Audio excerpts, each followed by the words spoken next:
O paciente, às vezes, ele relata para você que ele desperta durante a noite. É aquilo que eu falei, doutor, parece que eu acordei apertando os dentes. Normalmente o paciente tem um ataque cardíaco, isso é relatado que acontece exatamente assim, ele tem um ataque cardíaco, ou seja, acelera muito o batimento cardíaco do paciente, e às vezes o paciente acorda meio assustado, entendeu? Com o dente travado. E isso é considerado um microdespertar, são coisas de segundos. Então, é uma das situações que o paciente relata que acontece. Então, você tem uma aceleração no ritmo cardíaco. Pode ter outros problemas associados? Pode também. Então, é importante a gente investigar o paciente como um todo. Como eu falei com vocês, pacientes que têm refluxo, olha que legal.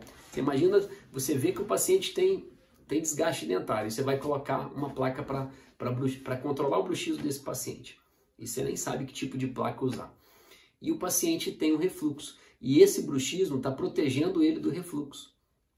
E você coloca uma placa, ou seja, a placa vai piorar o refluxo do paciente, vai acidificar mais ainda o meio intrabucal. Então, o bruxismo, nesse caso, ele está protegendo o paciente. Então, você tem que controlar o quê? Controlar o refluxo do paciente por meio de uma indicação ao gastro. Tá? Então, o paciente chegou com muita erosão química na boca, você suspeita de um refluxo. O que seria essa erosão? Não sei se vocês já perceberam aqueles pacientes que têm aqueles desgastes, por exemplo, tem um molar, por exemplo, fica só um pontinho do amálgama no meio e tudo desgastado em volta, ou só um pouquinho da resina e aquele desgaste ao redor já mostrando a dentina do paciente. Então isso é uma erosão química. Então a erosão química tem que controlar o pH bucal do paciente.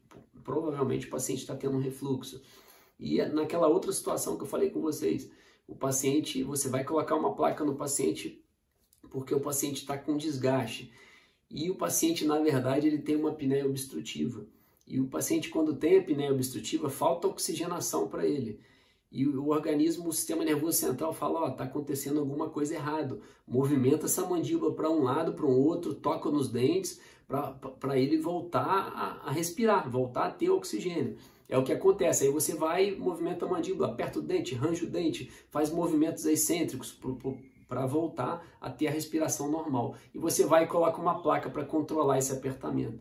E essa apneia obstrutiva do sono piora o quadro do paciente. O paciente pode ter um comprometimento cardíaco muito grande por ter usado uma placa. Olha que loucura. Então é uma coisa que você tem que ficar atento com isso, tem que saber, não é simplesmente botar uma placa para controlar bruxismo. Tá? Então é importante ter esse cuidado. O paciente que tem apneia obstrutiva do sono tem outras alternativas para controlar. Você tem que controlar o que? O primário.